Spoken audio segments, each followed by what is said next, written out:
welcome back to my channel. Hope you're all doing well out there. And today we're gonna head back to the mid-90s for a summer blockbuster film. But before we do that, do me a favor, like, comment, and subscribe. Join me here, I greatly would appreciate that. Also, as always, a shameless plug for my TeePublic store. I'll leave a link for that in the description box below. And we're going back to 95 and into the jungle for Congo. Yes, Congo came out June 9th of 1995. I remember the advertising was off the chain for this. All the tie-ins with like Taco Bell. You even see Taco Bell in the movie and other things. I just remember they put a lot of money in the advertising. They had to have. This was PG-13. It's an hour and 49 minutes long. Had a $50 million budget, which is a severely healthy budget back in '94 when they filmed this. And upon release, it made 81 in America and 152 million worldwide. So it did make some money worldwide, but it wasn't the huge summer blockbuster they were hoping for. This was based on a Michael Crichton novel, and considering Jurassic Park came out just a few years before this, it was all the rage, and they got this one fast-tracked into production. And this was directed by Frank Marshall, who worked with Steven Spielberg for many years. He was his producer. I mean, he directed some other films like Overboard and other films, but Arachnophobia he directed. But yeah, so he came in and directed this film. Although the project had been around for a little bit before he came on board, but they couldn't get it made until he got involved. And obviously with the success of Jurassic Park, it was easy to get funding once, you know, that Michael Crichton novel was turned into a summer blockbuster movie itself. In this film, we got a very capable cast here. We got Laura Linney as Dr. Karen Ross. She works for this telecoms company that ends up, her fiance goes missing in the jungle, who's played by Bruce Campbell, who's in this film in a small role. Tim Curry's in this film as Homolka.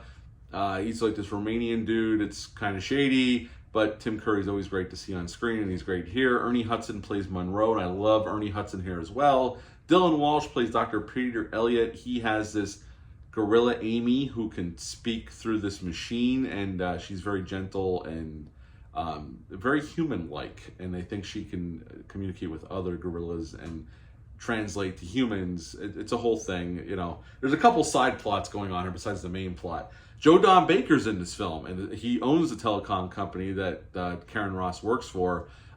Peter Jason's in this film in a brief role. Joey Pants is in this film. Joe Pantoliano is in this film, and John Hawkes is in this film. Bruce Campbell auditioned for the Dr. Peter Elliott role that Dylan Walsh got, but he lost it and got the smaller role, which is a shame. I think he would have been pretty good in that role, although I think Dylan Walsh was fine.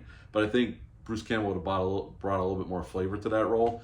But that's not how it went down. So it is how it is. And basically, this film is Bruce Campbell's character is in the jungle in South America, or in Africa, in the Congo, with this team looking for these diamonds that they need for this telecoms project they're working on.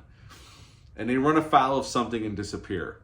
And his dad is played by Joe Don Baker. He owns the company and sends Dr. Karen Ross in with Dylan Walsh's character because he wants to return Amy to the wilds of the Congo.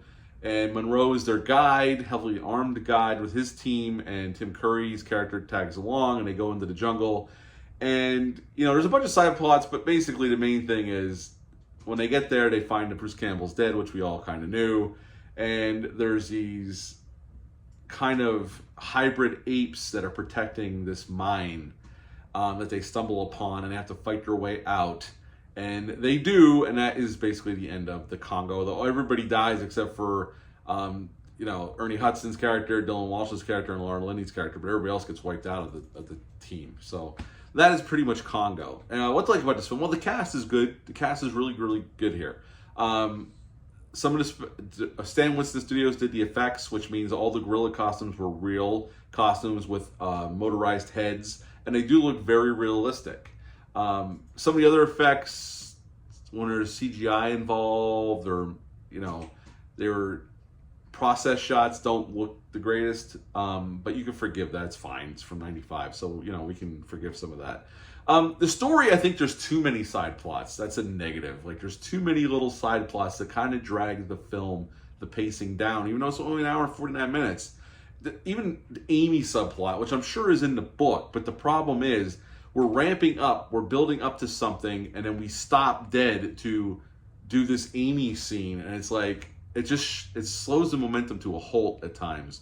And it's almost like if they would have cut that whole gorilla stuff out, the Amy stuff out, and I think actually the movie would have flowed a lot better, honestly. I'm sure it's in the book, But sometimes you can't adapt the book completely. You got to cut some stuff out. I think that would have been a good one to cut out. Yeah, you get to see this awesome Stan Winston effect, but unfortunately at times it slams the plot to a halt.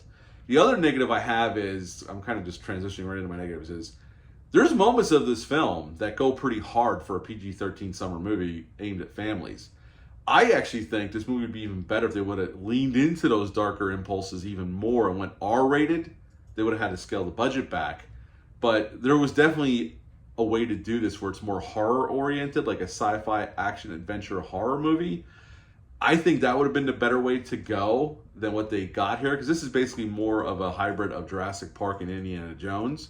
And I don't think it ever commits to either one of those. It's trying to be both, but I don't think it knows how to ride the line. It never quite pulls it off. Although I still find this movie fun, and there's some fun stuff in it, and there's some cool imagery in it, and the effects are well done by Stan Winston.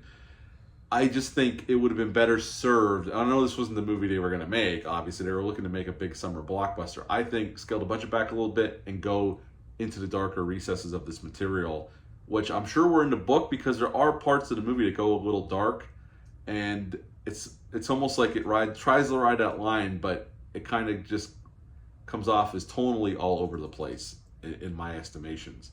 But I think the movie could have been much better if they would have leaned into the darkness of it and just went a little bit harder with the action, adventure, horror hybrid formula, instead of concentrating on all these other side plots that really don't.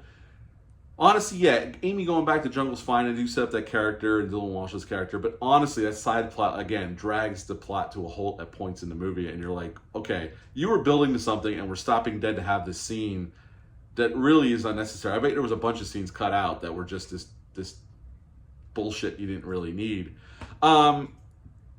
There's a hippopotamus attack that's really well handled. They're on a river trying to cross this river, and these hippopotamuses attack. They were actually built for real. They were actually 2.5-ton animatronic hippopotamuses.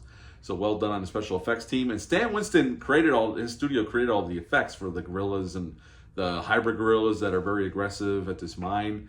But Stan Winston was quoted as saying he was never happy with the lighting or the sets that his gorillas had to interact with when it came time, because he said they couldn't light it right for special effects. I mean, for effects to look effective, you need good lighting to hide some of the seams. Even if the effect looks great, you still need certain lighting to make it look really, really great. And while I still think the suits look really badass, I can see what he means. Like, it's a very cave-like set. There's no foliage. I mean, they're exposed with nowhere to hide. And I just think, when you get a close look at it, which I do quick cut a lot, which some of that I don't like, some of those directing choices, they do look a little silly at times, the way the lighting is and the way the camera movement is. But overall, I think the effects come off really good here. At the end of the day, this isn't the greatest movie. As it is, like I said, it's like a Jurassic Park, Indiana Jones hybrid movie. And I like the cast here, especially Tim Curry and Ernie Hudson. They deserve the MVPs of this movie. They are fantastic here. I mean, everybody else is good, but they are really the standouts here.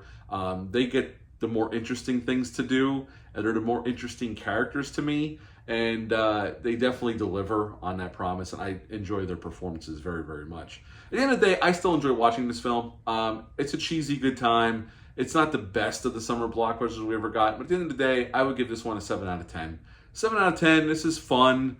Just fun, silly summer stuff that I think could have been taken a little bit more seriously. They would have leaned into the horror more of it. But that's not the movie we got. So at the end of the day, 7 out of 10 for Congo. If you've ever seen this movie, leave a comment down below. Let me know. Do me a favor, hit the thumbs up, subscribe. That is it for this review. I'll be back soon with another review. But until next time, bye.